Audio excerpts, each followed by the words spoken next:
Hello, you lovely, lovely lot.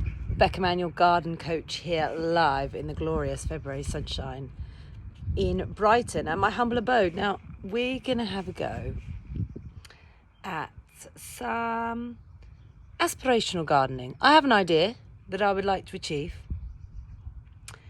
and there's quite a few challenges to this problem. The area is dry, it's north facing, small planting pockets, but I have aspirations of creating this wall that tumbles with flowers, that little bees and pollinators visit, that I can pick fruit off and will transform this wall outside my house. So if we have a look, we have these concrete walls with all these holes, and I have been doing a few trials, and this is something that I think is going to do quite well. This is a Rigeron, Mexican flea daisy, beautiful, drought tolerance, will grow in cracks, and I have successfully, I think, got a few of those growing in the wall. I found a little heart tongue fern. He's in there. This lovely creeping thyme, which I will tidy, is in this wall, and also some strawberries. But things I've already learned is these pockets dry out quickly. They are homes to lots of slugs and snails. But I've been collecting lots of plants that we're going to whack in. It's February, so hopefully I can get them a little bit established by the time summer comes. And we're just going to talk through how we can do this and then come back and see what works. And that's the thing about gardening. It's finding the plants for the right locations. Sometimes we have all the best intentions and plants just don't take. So this is why this is my have a go gardening. I have hopes and dreams, but my expectations are low. I am willing for some plants to fail, and I have been collecting all sorts to have a go with. So this is Campanula. This is rife in Brighton. It's wonderful. It has these star-shaped flowers throughout the spring and a lot of summer. And these grow in some very dry conditions. So I've got some of these, and I've also got some cultivated versions called Garden Star. Smaller variety. Now you may notice these I bought these at the end of last year, and they've had a very challenging winter. I've got some primulas. Will they grow horizontally? Who knows, but they might, and they could look gorgeous.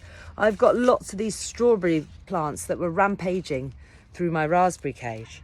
I love the idea of coming out of my house and picking a fresh strawberry on the way to meet my friends. We can but try. And then I have some rather sickly, this is the best version, Aubrietia plants. You'll see these cascading down the walls in bright purples and pinks. And my mum kindly potted me up a few. A couple don't look so great. And also this geranium. Now this is an evergreen small geranium with a pink flower, but again, it's had a brutal winter. I have not looked after these plants. But what I'm going to do now is I'm going to create a compost to plant them in, and I have got some moisture retaining granules, and I have got some slow release plant feed. So I'm going to mix a bit of that in. How much? However much I fancy. A little sprinkle, make sure each plant has a little amount. And then I'm going to go along. I'm going to remove the 3Ds, the dead, damaged, disease, anything on my plants that are not looking good. And then I'm going to work my way along the wall. And I'm going to try and pack as much compost in with the plants as possible. I know from the little trials that I've had that a plant that is established in its pot's going to do better root system. And you can see this strawberry is ready to go in. Can you see the roots are growing through? Let's check this Aubrietia. No signs of root, but a lovely slug. So I'm going to evict him. And we'll have a go. So let's get some plants in. I've set myself half an hour task for this. I've got lots of work to do today, but the sun is shining. I've had this project in mind for a while, so let's get them in the wall and come back and have a look. And then in a few months, we can see what the result.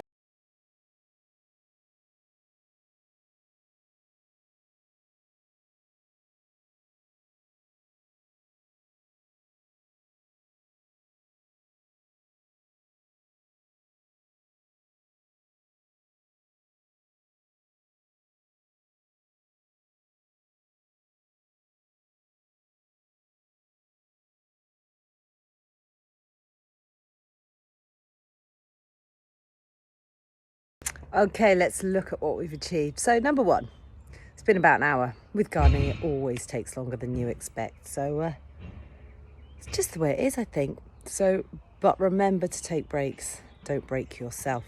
So let's have a look at what we've got. So we've packed these walls out we've mitigated some problems. So the problem with growing in these walls is it's a small confined space, so they're prone for drying out. So we try to mitigate that by adding moisture retaining granules, adding some food for the plants to help them establish. And what I've also done is I've packed down the back of each of these bricks in the idea that I can water through the back, because I'm not going to be able to water from the front. So the idea is I'm going to water down the back, and that will hopefully water my plants. So we've tidied, we've trimmed, we've packed these walls, and this is a trial project. You know, they're getting little bits of light now. The light's coming around, so I'm hopeful. And that's the thing, this isn't a client project where I've got a really strict brief. This is me having an idea in my head, collecting some plants for next to nothing, and having a go. So let's hope by the end of the summer I might be able to pick a strawberry when I leave my flat. There'll be Erigeron, Abelia, Campanula, all flowering. And I've also tried to mitigate lots of snugs and snails, so let's see and hope that they can establish. But don't forget, just planting a plant doesn't mean it's going to be okay. You know, it takes a year or two for them to establish. So watch them like a hawk, observe, water them, nurture them, and most of all, enjoy them. Happy